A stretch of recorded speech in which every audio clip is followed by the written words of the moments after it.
Hello. അപ്പോൾ good evening. ഇന്ന് കുട്ടികൾക്ക് വേഗം തന്നെ ഒരു ഈവനിങ് സ്നാക്ക് ഉണ്ടാക്കാമെന്ന് വിചാരിച്ചു. അതോടൊപ്പം വേഗം ഡിന്നർ പരിപാടിയും കഴിക്കാമെന്ന് വിചാരിച്ചു കേട്ടോ. അപ്പോൾ ഈവനിങ് ആണ്. അപ്പം നമ്മുടെ നിലക്കടലയിലെ നമ്മുടെ പച്ചക്കപ്പലണ്ടി അതൊരു 2 മണിക്കൂർ ഞാൻ സോക്ക് ചെയ്യാൻ വെച്ചിട്ടുണ്ടായിരുന്നു. അതിന് ശേഷം കുക്കറിൽ കുറച്ച് ഉപ്പ് ഇട്ടിട്ട് അത് വേവിച്ചു.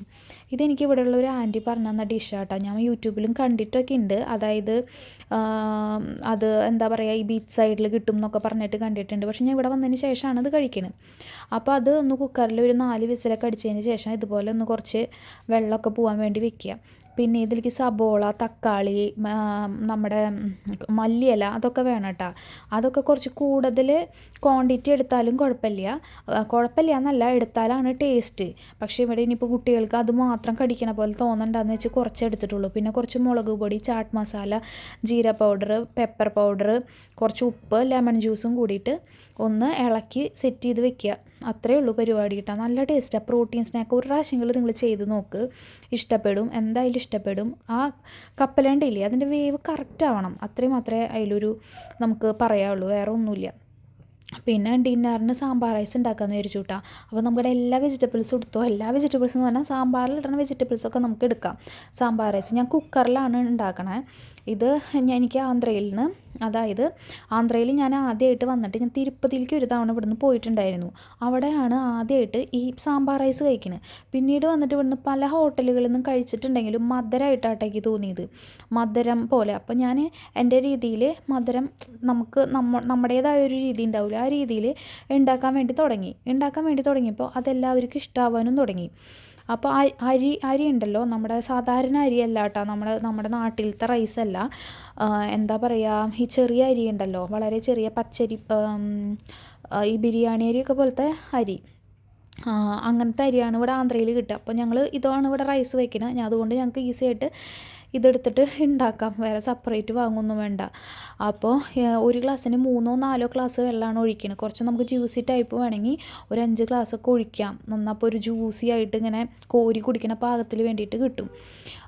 ഇതിപ്പോൾ എൻ്റെ രീതിയിലാണ് ഞാൻ ഉണ്ടാക്കണം. ചിലർ എന്താ പറയുക, മധുരം ശർക്കര ചേർക്കുന്നവരുണ്ട്, അങ്ങനെയൊക്കെ ഞാൻ കണ്ടിട്ടുണ്ട്. പലരും ഉണ്ടാക്കണതൊക്കെ ഞാൻ കണ്ടിട്ടുണ്ട്. പക്ഷേ ഇങ്ങനെയാണ് ഞാൻ വർഷങ്ങളായിട്ട് ഉണ്ടാക്കാറ് കേട്ടോ. അതിൻ്റെ ഇടയിൽ പോയിട്ട് ഫ്രിഡ്ജ് തുടച്ചിട്ടും കാര്യമൊന്നുമില്ല. കാരണം കുട്ടികൾ അതിൻ്റെ മുകളിൽ പിന്നെയും പാടുകളാക്കാൻ തുടങ്ങും. പരിപ്പേ പിന്നെ ഒരു ഗ്ലാസ്സിന് 1/4 ഗ്ലാസ് എടുത്തിട്ടുള്ളൂ. ഞാനത് വേവിച്ച് ഈ റൈസിൽ മിക്സ് ആക്കിയിട്ടുണ്ട്. പക്ഷെ അതിൽ വീഡിയോയിൽ കാണിക്കണില്ല.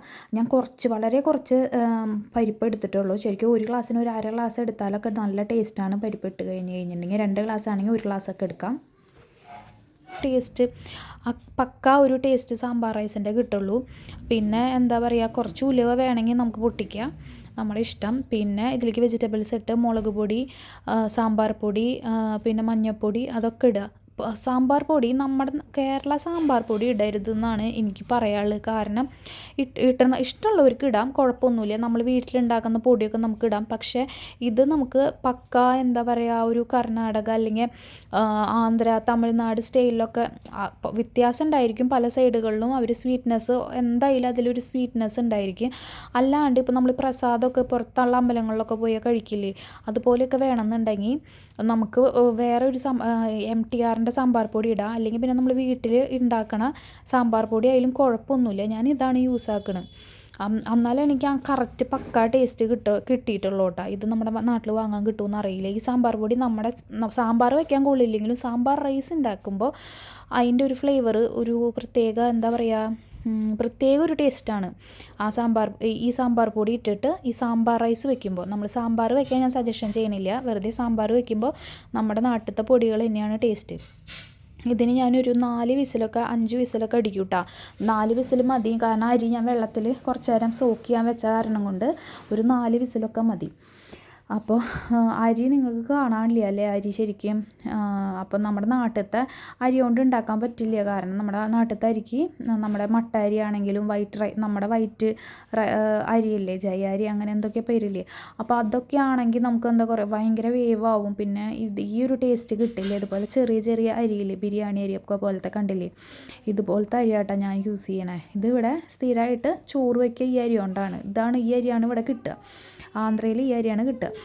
അപ്പോൾ അതിലേക്ക് കുറച്ച് പുളിയൊക്കെ പിഴിഞ്ഞൊഴിച്ച് എല്ലാം കൂടി ഒഴിച്ച് കുക്കറിൽ ഒരു 4 വിസിൽ. സത്യം പറയാലോ പെട്ടെന്നാവും, ടേസ്റ്റും ഉണ്ട്. അതിൻ്റെ കൂടെ പപ്പടം ഉണ്ടല്ലോ, അതോ അല്ലെങ്കിൽ മുളക് വറുത്തതില്ലേ നമ്മുടെ കൊണ്ടാട്ട മുളകോ, അങ്ങനെ എന്ത് വേണമെങ്കിലും കൂട്ടി കഴിക്കാം കേട്ടോ. അപ്പോൾ ചാനൽ ഇഷ്ടമാണെങ്കിൽ സബ്സ്ക്രൈബ് ചെയ്യാൻ വേണ്ടി മറക്കരുത്, ലൈക്ക് ചെയ്യാൻ മറക്കരുത്. അപ്പോൾ ഇതുപോലെയുള്ള ഡിഷുകളൊക്കെ ഇഷ്ടമാണെങ്കിൽ കമൻറ്റ് ചെയ്തോളൂ കേട്ടോ. Okay, bye, see U.